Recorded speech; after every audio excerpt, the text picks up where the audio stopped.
Hi, hello, welcome to my channel Sri Vlogs Fun and Edutainment. Hello students, education series లో భాగంగా JNTUH M1 series అయితే start చేయడం జరిగింది. So దానికి సంబంధించి ఈ వీడియోలో ఈ టాపిక్స్ గురించి చూద్దాం. So R22 M1 NSEM examination pattern చూద్దాం అండ్ ప్రిపరేషన్ స్ట్రాటజీ ఈ టూ థింగ్స్ గురించి ఈ వీడియోలో అయితే మనం డిస్కస్ చేయబోతున్నాం. Let's dive into our video. Right students, ముందుగా ఎగ్జామ్ ప్యాటర్న్కి వస్తే first part 1 part 2 two parts ఉంటాయండి మీకు R22 ఎగ్జామ్ ప్యాటర్న్కి సంబంధించి. సో పార్ట్ 1లో మీకు షార్ట్ SAQs అంటే షార్ట్ ఆన్సర్ క్వశ్చన్స్ ఉంటాయి. మీకు 10 షార్ట్ ఆన్సర్ క్వశ్చన్స్ ఇవ్వడం జరుగుతుంది. Each carries 1 mark. So 10 into 1 10 marks. So ఈ 10 క్వశ్చన్స్ కూడా ఈచ్ యూనిట్ నుంచి మనకి 2 క్వశ్చన్స్ అయితే వస్తాయండి. 5 into 2 5 units. So each unit నుంచి మనకి 2 క్వశ్చన్స్ వస్తాయి. సో 5 into 2 10 క్వశ్చన్స్ అయితే మీకు NSEM ఎగ్జామ్లో వస్తాయి. అండ్ పార్ట్ 2 వచ్చేసి long answer questions. So each carries 10 marks అండి ఇక్కడ. సో ఈచ్ యూనిట్ నుండి మనకి ఒక క్వశ్చన్ అయితే వస్తుంది. So 5 into 10 50 marks. టోటల్గా మీ ఎగ్జామ్ అనేది 60 మార్క్స్ ఉంటుందండి. సో 60 మార్క్స్ ఇది వచ్చేసి మీకు NSEM ఎగ్జామ్ ప్యాటర్న్. ఆల్రెడీ అందరికీ తెలుసు ఇంటర్నల్ అసెస్మెంట్ అనేది మీకు 40 మార్క్స్ ఉంటుంది. అంటే mid 1 mid 2 and viva voice. So ఇవన్నీ కలిపి అంటే ఇంటర్నల్ అసెస్మెంట్ మొత్తం కూడా మనకి 40 మార్క్స్ ఉంటుందండి. సో ఈ NSEM exam 40 marks plus internal assessment NSEM 60 marks, internal assessment 40 marks. టోటల్గా మీకు 100 మార్క్స్ అనేది మీ ఎగ్జామినేషన్ మార్క్స్ ఉంటాయి. సో ఇవి NSEM ఎగ్జామ్ ప్యాటర్న్. అండ్ మీకు ఇక్కడ ఇంకొక కొత్త రూల్ అయితే వచ్చింది. మీకు ఈ 60 మార్క్స్లో మీకు అట్లీస్ట్ 21 మార్క్స్ అయితే రావాలండి. 60కి వచ్చేసి మీకు 21 మార్క్స్ రావాలి. అదేవిధంగా internal assessment 40 marks. Out of 40 marks you have to get at least 14 marks. ఈ ఇంటర్నల్ అసెస్మెంట్లో 14 మార్క్స్ కనుక వస్తేనే మీరు NSEM ఎగ్జామ్కి ఎలిజిబుల్ అవుతారండి. Please remember that. సో ఇక్కడ టోటల్గా మనకి 4 + 1 5 2 + 1 35. సో ఇక్కడ మీకు ఈ క్రైటీరియా అయితే మీరు సాటిస్ఫై చేయాల్సి ఉంటుంది ఖచ్చితంగా. అంటే ఇక్కడ 14 మార్క్స్ రావాలి, ఇక్కడ 21 మార్క్స్ అయితే రావాల్సి ఉంటుంది. స్టూడెంట్స్, ప్రిపరేషన్ స్ట్రాటజీకి వచ్చేసినట్టయితే మీకు ఈ లాంగ్ ఆన్సర్ క్వశ్చన్స్ ఉంటాయని చెప్పాము కదా. లాంగ్ ఆన్సర్ క్వశ్చన్స్లో మనకి ఎలా ఇస్తారంటే క్వశ్చన్స్ 11th క్వశ్చన్ ఉంది అనుకోండి ఫర్ ఎగ్జాంపుల్. సో ఈ 11th క్వశ్చన్లో ఏ క్వశ్చన్ ఆర్ బి క్వశ్చన్ ఉంటుందండి. సో ఏ క్వశ్చన్ అనేది మనకి పార్ట్ 1 నుంచి వస్తుంది. అంటే ప్రతి యూనిట్లో కూడా మనం యూనిట్ని కూడా పార్ట్ 1 పార్ట్ 2 అని డివైడ్ చేసుకోవచ్చు. బి క్వశ్చన్ అనేది మోస్ట్ ప్రాబబుల్ పార్ట్ 2లోంచి వస్తుంది. అంటే ఈచ్ అండ్ ఎవ్రీ యూనిట్ని మనం 2 పార్ట్స్గా డివైడ్ చేసుకోవచ్చు అండి. మనకి 11th క్వశ్చన్ అంటే మనకి ఎన్ని క్వశ్చన్స్ ఉంటాయి? టోటల్గా 5 క్వశ్చన్స్ ఉంటాయి కదా లాంగ్ ఆన్సర్ క్వశ్చన్స్. 11 12 13 14 15. ఈ 5 క్వశ్చన్స్లో 11th క్వశ్చన్ అంటే ఆల్టర్నేట్ చాయిస్ ఉంటుంది. అంటే you have to write either A question or B question. ఈ ఏ క్వశ్చన్ అనేది పార్ట్ 1 నుంచి వస్తుంది, బి క్వశ్చన్ అనేది పార్ట్ 2 నుంచి వస్తుంది. ఇక్కడ చూడండి యూనిట్ 1కి వచ్చినట్టయితే పార్ట్ 1 అనేది ఏంటి అంటే ఫైండింగ్ ర్యాంక్. ఆల్రెడీ మీకు తెలుసు, చేసిన వాళ్ళకైతే ఆల్రెడీ అయిపోతుంది కాబట్టి మనకి సెమ్ కూడా. సో మీకు పార్ట్ 1 అనేది ఎక్వలిన్ ఫామ్, నార్మల్ ఫామ్ అంటే finding rank using echelon form, normal form and PAQ form అంటే నార్మల్ ఫామ్కి ఎక్స్టెన్షన్ ఉంటుంది PAQ form and finding A inverse by using Gauss Jordan method. So వీటి నుంచి అయితే కంపల్సరీ పార్ట్ 1లో క్వశ్చన్ అయితే రావడానికి అవకాశం ఉంది. ఓకే,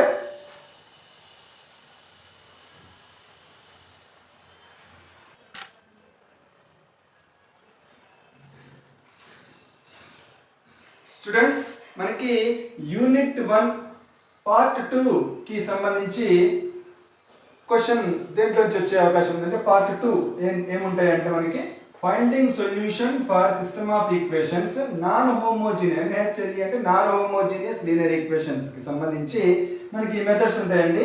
కన్సిస్టెన్సీ ఇన్కన్సిస్టెన్సీ లేదా దీన్ని ర్యాంక్ మెథడ్ అని కూడా అంటారు. అండ్ జీఈ అంటే గాస్ ఎలిమినేషన్ మెథడ్, జీజే అంటే గాస్ జోర్డాన్ మెథడ్. ఈ 3 methods. And solution for system of homogeneous linear equations. Homogeneous linear equations ఇచ్చినప్పుడు సొల్యూషన్ ఎలా ఫైండ్ అవుట్ చేయాలి. సో ఈ 2 పార్ట్స్ ఉంటాయండి. సో మీరు ఏం చేయాలంటే either you go for part 1 or either you go for part 2. మీరు పార్ట్ 1ని పర్ఫెక్ట్గా ప్రిపేర్ అయినా లేదా పార్ట్ 2ని పర్ఫెక్ట్గా ప్రిపేర్ అయినా ఫస్ట్ యూనిట్లో ఒక లాంగ్ ఆన్సర్ క్వశ్చన్ అయితే చెయ్యొచ్చు. Okay. At the same time మీకు షార్ట్ ఆన్సర్ క్వశ్చన్స్ అని చెప్పుకున్నాం కదా, షార్ట్ ఆన్సర్ క్వశ్చన్స్ కూడా ఈచ్ యూనిట్ నుంచి 2 క్వశ్చన్స్ వస్తాయండి. అవి కంపల్సరీగా మనం అటెంప్ట్ అయితే చేయాలి. సో ఫస్ట్ యూనిట్స్కి సంబంధించి షార్ట్ ఆన్సర్ కూడా సేమ్ ఇదే విధంగా, అంటే పార్ట్ 1 నుంచి ఒక షార్ట్ ఆన్సర్ క్వశ్చన్, పార్ట్ 2 నుంచి ఒక షార్ట్ ఆన్సర్ క్వశ్చన్ వచ్చే అవకాశం ఉంది. అంటే పార్ట్ 1 అంటే ఏం చెప్పుకున్నాం మనం, echelon form, normal form, okay, and PAQ form, finding inverse using Gauss Jordan method. అంటే అక్కడ డెఫినిషన్ అడిగే అవకాశం ఉంది. ఓన్లీ 1 మార్క్ క్వశ్చన్ కాబట్టి ఆ మెథడ్ ఏంటి లేదా డెఫినేషన్ ఏంటి అంటే what is normal form, what is the process of finding rank by using normal form, what is the formula to find rank by using echelon form. ఇలా మనకి కొన్ని definitions లేదా ఫార్ములాస్ అడిగే అవకాశం ఉంటుందండి షార్ట్ ఆన్సర్ క్వశ్చన్కి సంబంధించి. అదేవిధంగా మనకి రెండో షార్ట్ ఆన్సర్ క్వశ్చన్ ఫస్ట్ యూనిట్కి సంబంధించి పార్ట్ 2 నుంచి అడిగే అవకాశం అయితే ఉంటుంది. అంటే what is meant by consistency and inconsistency, what is Gauss elimination method, explain Gauss Jordan method, okay, how do we find solution by using Gauss Jordan method, like so what is homogeneous linear equations and non-homogeneous linear equations. ఇలా మనకి question అయితే అడిగే అవకాశం ఉంటుంది short answer క్వశ్చన్లో. So you have to prepare all the definitions for attempt short answer questions and you have to prepare part 1 or part 2 for long answer questions. వీటికి సంబంధించి నేను ఒక్కొక్క మోడల్కి క్వశ్చన్ అనేది డిస్కస్ చేస్తానండి నెక్స్ట్ వీడియోస్లో. ఓకే అండి. అయితే జనరల్గా అంటే మనమే ఇంత తెలివిగా ఆలోచిస్తే పార్ట్ 1 పార్ట్ 2 ప్రిపేర్ అవుదామని ఎగ్జామినర్ కూడా ఇంకా తెలివిగా ఆలోచిస్తారు, అంటే పేపర్ సెట్టర్ కూడా ఇంకా తెలివిగా ఆలోచిస్తారు కదా. సో అంటే కొన్ని సందర్భాల్లో అంటే పేపర్ని డిఫికల్ట్ చేద్దామనే సందర్భాల్లో వాళ్ళు ఏం చేస్తారు అంటే ఇంతకుముందు మనం ఏం చెప్పుకున్నాం, ఖచ్చితంగా ఏమంటున్నాం మనం, ఒక క్వశ్చన్ అయితే ఆల్టర్నేట్ చేయాల్సి ఉంటుంది కాబట్టి 11th క్వశ్చన్ ఏ ఆర్ బి అని చెప్తున్నాం మనం. Okay, A question or B question అంటున్నాం. అయితే వాళ్ళు ఏం చేస్తారంటే తెలివిగా ఏలో కూడా ఏబి అడగొచ్చు మళ్ళీ. అంటే ఏలో ఏ క్వశ్చన్ వచ్చేసి ఫస్ట్ పార్ట్ నుంచి అడగొచ్చు, బి క్వశ్చన్ వచ్చేసి సెకండ్ పార్ట్ నుంచి, అంటే 5 మార్క్స్ అడుగుతారు అనమాట. అట్లే బి క్వశ్చన్ కూడా మళ్ళీ ఏ క్వశ్చన్ వచ్చేసి పార్ట్ 1 నుంచి అడగచ్చు, బి క్వశ్చన్ వచ్చేసి పార్ట్ 2 నుంచి అడగచ్చు. అంటే ఇలాంటి ఛాన్సెస్ కూడా ఉంటాయి 5 మార్క్స్. అంటే టోటల్ ఎంటైర్ సిలబస్ని కవర్ చేయడం కోసం పేపర్ సెక్టర్ ఇలా కూడా అడిగే అవకాశం ఉంది. ఇలా అడిగితే ఇంకా అంటే మీరు ఖచ్చితంగా 2% కూడా ప్రిపేర్ కావాల్సి ఉంటుంది. అంటే మీరు మ్యాక్సిమం మార్క్స్ స్కోర్ చేయాలనుకుంటే ఎంటైర్ సిలబస్ని అయితే కవర్ చేయాల్సి ఉంటుంది. లేదు సార్ మేము పాస్ అయితే చాల్సి అంటే ఆ స్ట్రాటజీ కూడా చెప్తాను. Okay, will discuss in the next videos. Clear?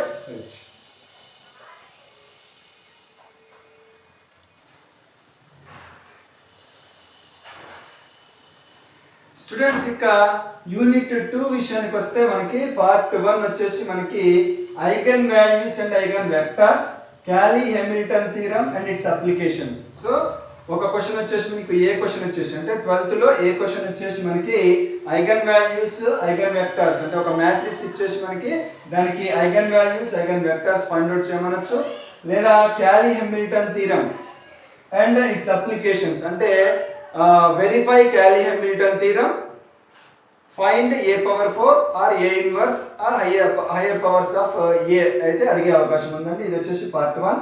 Part 2 వచ్చేసి డయాగోనలైజేషన్ అండ్ క్వాడ్రాటిక్ ఫార్మ్స్, అంటే ఒక మ్యాట్రిక్స్ ఇచ్చేసి డయాగోనలైజ్ అంటారండి. దాని ప్రాసెస్ ఏంటి ఎట్లా ఏంటి అనేది మనం నెక్స్ట్ ఈచ్ మోడల్కి మనం ఒక క్వశ్చన్ అయితే డిస్కస్ చేద్దాం, possible most probable. Okay, next వీడియోస్లో. రైట్. సో ఇది వచ్చేసి మనకి సెకండ్ యూనిట్ సంబంధించండి.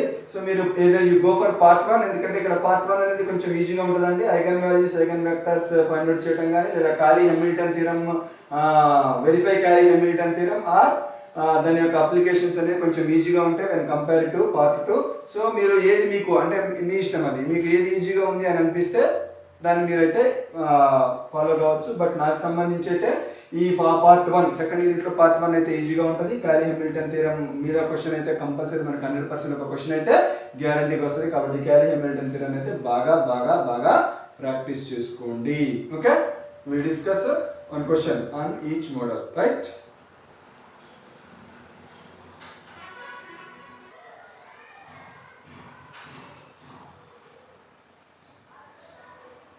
స్టూడెంట్స్, యూనిట్ 3 కి సంబంధించి మనకి పార్ట్ 1 అయితే మీన్ వాల్యూ థీరమ్స్ అంటామండి. MVT అంటే మీన్ వాల్యూ థీరమ్స్. మొత్తం వచ్చేసి మనకి 3 మీన్ వాల్యూ థీరమ్స్ ఉంటాయి. రోల్స్, లెగ్రాంజెస్, కాచి మీన్ వాల్యూ థీరమ్స్. దీనికి సంబంధించి అంటే దానికి సంబంధించి ఒక ప్రాబ్లం అయితే అడిగే అవకాశం ఉంటుంది. అది ఎలా అడుగుతారు అనేది ఆ ప్రాబ్లం వచ్చినప్పుడు చూద్దాం. ఇదైతే మీరు చూసుకోండి ఒకసారి. టేలర్స్ అంటే సెకండ్ వచ్చేసి మనకి టేలర్స్ మెక్లారెన్ సిరీస్ అండి. అంటే ఇది పార్ట్ 1 కి సంబంధించిన క్వశ్చన్ అన్నట్టు. సో రోల్స్, లెగ్రాంజెస్, కాచి, టేలర్స్, మెక్లారెన్స్ సిరీస్ మీద క్వశ్చన్ అయితే అడిగే అవకాశం ఉంది. సో సెకండ్ పార్ట్ వచ్చేసి మనకి beta function and its properties, gamma function and its properties and problems on beta gamma function. So ఈ యూనిట్ కి సంబంధించి మనం చూసుకున్నట్టయితే బేసిక్గా ఈ ఫస్ట్ పార్ట్ అనేది ఈజీగా ఉంటుంది చేయడానికి. బట్ ఇక్కడ మనకి చిన్న ప్రాబ్లం ఏంటంటే ఫస్ట్ పార్ట్లో మనకి ఏ క్వశ్చన్ అడుగుతాడు అనేది చెప్పలేము. అంటే నెంబర్ ఆఫ్ ప్రాబ్లమ్స్ ఉంటే మనం డిఫరెంట్గా అడిగే అవకాశం ఉంటుంది.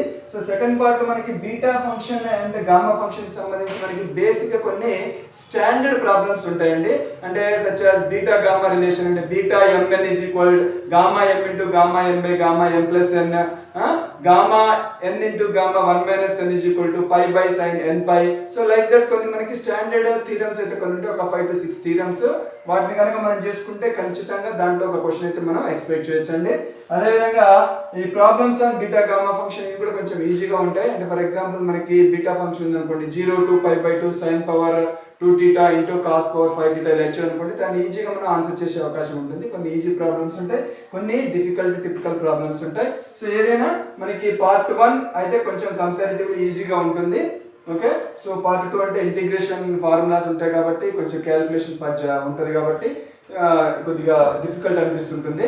Okay, no problem. కాబట్టి మీరు పార్ట్ 1 ని బాగా ప్రిపేర్ కావడానికి ప్రయత్నించండి. సో ఇక్కడ కూడా మనకి సేమ్ ఇంతకు ముందు చెప్పినట్టు యూనిట్ 1 లో ఎలా అయితే చెప్పామో లాంగ్ ఆన్సర్ క్వశ్చన్ అనేది ఏ ఆర్ బి ఇందులోంచి ఒక క్వశ్చన్ వస్తుంది, లేదా పార్ట్ 2 నుంచి అయినా ఒక క్వశ్చన్ రావచ్చు. అదే షార్ట్ ఆన్సర్ క్వశ్చన్ తీసుకుంటే ఖచ్చితంగా పార్ట్ 1 లో ఒక షార్ట్ ఆన్సర్ వస్తుంది, పార్ట్ 2 లో ఒక షార్ట్ ఆన్సర్ వస్తుంది. అంటే మీరు షార్ట్ ఆన్సర్ కనుక ఆన్సర్ చేయాలంటే టోటల్గా ఎంటైర్ సిలబస్ అయితే మీరు ఖచ్చితంగా చేయాల్సి ఉంటుంది, మీరు స్కోరింగ్ బాగా చేయాలి అంటే. సో ఫర్ ఎగ్జాంపుల్ ఇక్కడ మీకు షార్ట్ ఆన్సర్ క్వశ్చన్ ఎలా అడిగే అవకాశం ఉంది, define Rolle's theorem, define Lagrange's theorem, define Cauchy's theorem, right Taylor theorem, Taylor series, right Maclaurin series, what is the most important condition of Rolle's theorem, what is most important condition of Lagrange's theorem, ఇలా మీకు question అయితే అడిగే అవకాశం ఉంటుంది. So what is beta, second part 2 కి వస్తే right beta function definition, right beta function formula, right gamma function formula, ఇట్లా అడిగే అవకాశం అయితే ఉంటుంది బేసిక్. ఓకే రైట్, ఇవి short answer questions, 1 mark questions. అదే మీకు 10 మార్క్స్ క్వశ్చన్ వచ్చేసి ఒక్కోసారి చెప్పారు ఇంతకు ముందే ఎగ్జామినర్ పేపర్ సెట్ ఇచ్చేసి ఆయన కొంచెం కాంప్లికేటెడ్గా పేపర్ని సెట్ చేయాలి అని అనుకుంటే, సో ఇందులోంచి ఏ క్వశ్చన్లోనే ఇందులోంచి ఒక 5 మార్క్స్ క్వశ్చన్ అడగచ్చు, ఇందులోంచి ఒక 5 మార్క్స్ క్వశ్చన్ అడగచ్చు. అప్పుడు నువ్వు ఒకటే పార్ట్ ప్రిపేర్ అయ్యారనుకోండి, మీరు ఒకటే క్వశ్చన్ అయితే ఆన్సర్ చేయడానికి స్కోప్ ఉంటుంది. కాబట్టి మీ స్ట్రాటజీ ఎలా ఉండాలి అంటే ఫస్ట్ ముందుగా స్టెప్ నెంబర్ 1 అంటే ఫేజ్ 1 లో పార్ట్ 1 అన్ని ప్రిపేర్ అవుతూ వెళ్ళిపోండి. ఓకే, ఒకవేళ మీకు టైం ఉందనుకోండి అప్పుడు మళ్ళీ coming to part 2, each unit లో పార్ట్ 2 అన్ని కూడా ప్రిపేర్ అవుతూ వెళ్ళండి. అంటే ఫస్ట్ పార్ట్ 1 పర్ఫెక్ట్ గా కంప్లీట్ చేసుకోవాలి. అంటే either part 1 or part 2, whichever is easy for you, first you prepare that. Okay, then after you come to part 2 sessions. Clear?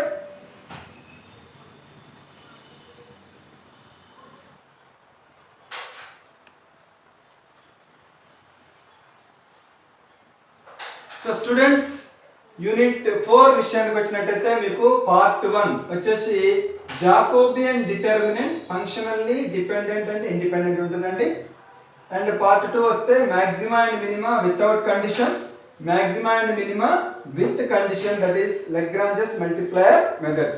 So M1 లో easiest unit ఏదైనా ఉంది అనుకుంటే మనకి అది ఈ యూనిట్ 4 అండి. కాబట్టి దీన్ని అయితే డోంట్ మిస్. ఖచ్చితంగా ఒక క్వశ్చన్ మనం ఈజీగా చేయగలం అంటే ఒక పాస్ కావాలి అనే ఆస్పిరెంట్స్ ఎవరైతే ఉన్నారో వాళ్ళు కంపల్సరీ చేసుకోవాల్సిన యూనిట్ 4 అండ్ యూనిట్ 1 అండి. ఈ 2 యూనిట్స్ మీద కాన్సన్ట్రేషన్ చేస్తే ఖచ్చితంగా అంటే ఇందులో మీకు ఈజీగా ఉండే క్వశ్చన్స్ ఈజీగా మీరు అయితే ఆన్సర్ చేయొచ్చు. కొద్ది ప్రాక్టీస్తో మీరు చేయగలుగుతారు. ఏది యూనిట్ 4 అండ్ యూనిట్ 1. కాబట్టి మనం పాస్ అయితే చాలు సార్ అనుకున్న వాళ్ళు మళ్ళీ జాగ్రత్తగా వినండి. పాస్ అయితే చాలు సార్ అనుకున్న వాళ్ళు యూనిట్ 1 యూనిట్ 4 బాగా ప్రాక్టీస్ చేసుకోండి. ఓకే, సో ఇక్కడ మీకు యూనిట్ 4 లో మీకు ఏముంటుందంటే జాకోబియన్ డిటర్మినెంట్, అంటే ఇది కూడా మనకి మ్యాట్రిసెస్ లాగానే ఉంటుంది. అంటే మీరు ఫస్ట్ యూనిట్ లో చేసి ఉంటారు కాబట్టి అదే జాకోబియన్ డిటర్మినెంట్. కొంచెం పార్షియల్ డిఫరెన్షియేషన్ వస్తే సరిపోతుంది, ఈజీగా ఉంటుంది. జాకోబియన్ డిటర్మినెంట్ కనుక్కునే పద్ధతులు ఉంటాయి. అండ్ దానికి సంబంధించి ఫంక్షనల్లీ డిపెండెంట్ అండ్ ఇండిపెండెంట్. మనం ఒక ఫంక్షన్ ఒక యూ అండ్ వి ఫంక్షన్స్ ఇస్తే అది ఫంక్షనల్లీ డిపెండెంట్ అని ఎప్పుడు చెప్తాం, ఇండిపెండెంట్ అని ఎప్పుడు చెప్తాం, దాని మీద క్వశ్చన్ వస్తుంది. And find the relation between them if they are functionally dependent. ఇలా ఉంటుంది క్వశ్చన్, చాలా ఈజీగా ఉంటుంది. అండ్ మ్యాక్సిమా మినిమా కండిషన్ ఇవ్వకుండా మ్యాక్సిమా మినిమా ఫైండ్ అవుట్ చేయమంటాడు. కండిషన్ ఇచ్చి మ్యాక్సిమం మినిమం ఫైండ్ అవుట్ చేయమంటాడు. కండిషన్ ఇవ్వకుండా ఎలా చేయాలి, కండిషన్ ఇస్తే ఎలా చేయాలనేది మనం డిస్కస్ చేద్దాం తర్వాత వీడియోలో. సో ఇది కొంచెం మీకు ఈజీగా ఉండే యూనిట్, బాగా ప్రాక్టీస్ చేసుకోండి. అదేవిధంగా మీకు 1 మార్క్ క్వశ్చన్ కూడా కంపల్సరీ పార్ట్ 1 లో ఒక 1 మార్క్ క్వశ్చన్ వస్తుంది. అంటే జాకోబియన్ డిటర్మినెంట్కి సంబంధించి ఫంక్షనల్లీ డిపెండెంట్ ఇండిపెండెంట్కి సంబంధించి ఒక 1 మార్క్ క్వశ్చన్ వస్తుంది. అదేవిధంగా పార్ట్ 2 లో basic definitions, how do we what is the conditions for maxima minima అని మీకు ఒక క్వశ్చన్ అయితే వస్తుంది ఇక్కడ. ఓకే, పార్ట్ 2 లో ఒక క్వశ్చన్ అయితే వస్తుంది, short answer question. Clear? So ఎవరైతే పాస్ కావాలి, పాస్ అయితే చాలు సార్ అనుకున్న వాళ్ళు మాత్రం కంపల్సరీ యూనిట్ 1 ఇదండి స్ట్రాటజీ, యూనిట్ 4 ఈ 2 యూనిట్స్ని అయితే బాగా చేసుకోండి.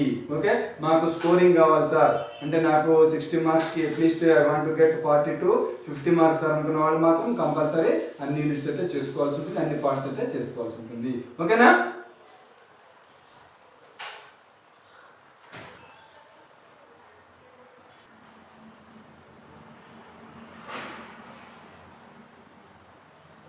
సో స్టూడెంట్స్ యూనిట్ 5 విషయానికి వస్తే చూడండి, ఇంకా ఇక్కడ చూడటానికి 2 కనపడుతున్నాయి. అబ్బా చాలా ఈజీగా ఉంటుంది అనుకుంటారు.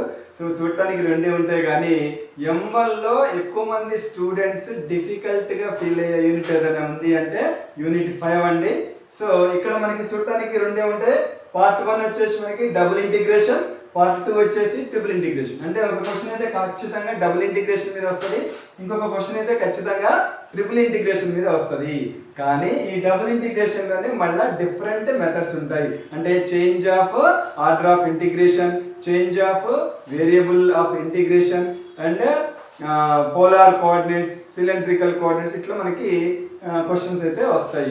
అండ్ మోర్ ఓవర్ ఇక్కడ వచ్చేసి మనకి డబుల్ ఇంటిగ్రేషన్ కదా, ఇంటిగ్రేషన్ అంటేనే మనకు కొంచెం భయం. ఫార్ములాస్ ఉంటాయి, నెంబర్ ఆఫ్ ఫార్ములాస్ గుర్తుపెట్టుకోవాలి. ఓకే, ప్రాసెస్ కూడా డిఫరెంట్గా ఉంటుంది. ఒక ప్రాబ్లం చేసిన ప్రాసెస్ ఇంకొక ప్రాబ్లం ఉండదు కదా. అదేవిధంగా మన ట్రిపుల్ ఒకసారి ఇంటిగ్రేషన్ చేయడమే మనకు కష్టం, 3 సార్లు ఇంటిగ్రేషన్ చేయాలి. వామ్మో! So all the students feel very difficult 5th unit. Okay, so ఎవరికైతే ఇంటిగ్రేషన్ మీద బాగా పట్టు ఉంటుందో, ఎవరైతే ఇంటిగ్రేషన్ని ఎంజాయ్ చేస్తారంటే వన్స్ మీకు ఇంటిగ్రేషన్ ఫార్ములాస్ కనుక వచ్చి ఉండి మీకు ఇంటిగ్రేషన్ అనేది ఇంట్రెస్ట్ ఉంటే మాత్రం చాలా ఈజీగా ఉంటుంది, చాలా ఇంట్రెస్టింగ్గా ఉంటుందండి. బట్ ఇంటిగ్రేషన్ ఫార్ములాస్ రాకపోతే మాత్రం మీరు ఎంత ప్రాక్టీస్ చేసినా కానీ ఈ యూనిట్లో ఉన్న క్వశ్చన్స్కి ఆన్సర్స్ని తీసుకురావడం అయితే అంత ఈజీ అయితే కాదు. డైరెక్ట్గా చెప్తున్నా, ఫ్రాంక్గా చెప్తున్నా. ఓకేనా? అయితే కొన్ని స్టాండర్డ్ క్వశ్చన్, ఇక్కడ ఒక అడ్వాంటేజ్ ఏంటంటే స్టాండర్డ్ క్వశ్చన్స్ కొన్ని ఉంటాయండి. అంటే ఫ్రీక్వెంట్గా అదే క్వశ్చన్స్ మనం రిపీటెడ్గా అడిగే అవకాశం అయితే ఉంది ఈ యూనిట్లో. సో ఆ ఫ్రీక్వెంట్గా అడిగే క్వశ్చన్స్ ఏవైతే ఉన్నాయో వాటిని కనుక మీరు చేసుకోండి, ఇంపార్టెంట్ క్వశ్చన్స్ని. రైట్ అండి? సో ఇది యూనిట్ 5కి సంబంధించి. రైట్ స్టూడెంట్స్, సో నెక్స్ట్ వీడియోలో యూనిట్ వైజ్గా మనకి పార్ట్ వైజ్గా మోస్ట్ ఇంపార్టెంట్ క్వశ్చన్స్ ఏవైతే ఉన్నాయో, అంటే ఎగ్జామ్లో ఫ్రీక్వెంట్గా అడిగే క్వశ్చన్స్ ఏవైతే ఉన్నాయో వాటికి సంబంధించి అయితే వీడియో చేద్దాం. ఇఫ్ పాసిబుల్ ఖచ్చితంగా నేనైతే, అంటే మనకి ఎన్ని యూనిట్స్ పాసిబుల్ అయితే తెలియదు విత్ ఇన్ ద టైం డ్యూరేషన్లో, కానీ నేనైతే చేయడానికి ప్రయత్నిస్తాను. సో ఫస్ట్ మనం యూనిట్ 1, అంటే ఎవరైతే పాస్ కావాలనుకుంటున్నారో వాళ్ళకి యూనిట్ 1, యూనిట్ 4 అయితే వెరీ వెరీ ఇంపార్టెంట్ అండి. కాబట్టి వాళ్ళ కోసం ఫస్ట్ అయితే నేను యూనిట్ 1 అండ్ యూనిట్ 4కి సంబంధించి మోస్ట్ ఇంపార్టెంట్ క్వశ్చన్స్ నెక్స్ట్ వీడియోస్లో అయితే డిస్కస్ చేస్తాను. తర్వాత ఇంకా ఒకవేళ టైం మనకి పాసిబిలిటీ ఉంటే మిగతా యూనిట్స్ కూడా కవర్ చేయడానికి అయితే ప్రయత్నం చేస్తాను. Right students, this is all about strategy for preparation of M1 exam. Right. So ఈ వీడియో కనుక మీకు నచ్చితే మీ ఫ్రెండ్స్కి షేర్ చేయండి. ఎవరైతే బీటెక్ ఫస్ట్ ఇయర్ చదువుతున్నారో JNTUHలో వాళ్ళందరికీ చేరే విధంగా షేర్ చేయండి. మీకు ఈ మొత్తం వీడియోలో ఏదైతే, అంటే ఏ యూనిట్ అయితే మీకు ఈజీగా ఉంది, ఏ యూనిట్ అయితే మీరు నిజంగా డిఫికల్ట్గా ఫీల్ అవుతారో అది మీరు కామెంట్ సెక్షన్లో అయితే కామెంట్ చేయండి. ఇంకా నా ఛానల్ని సబ్స్క్రైబ్ చేయకపోతే సబ్స్క్రైబ్ చేయండి. So like, share and don't forget to subscribe to my channel. Video నచ్చితే అందరికీ షేర్ చేయండి. Thank you. Bye bye. See you in the next video.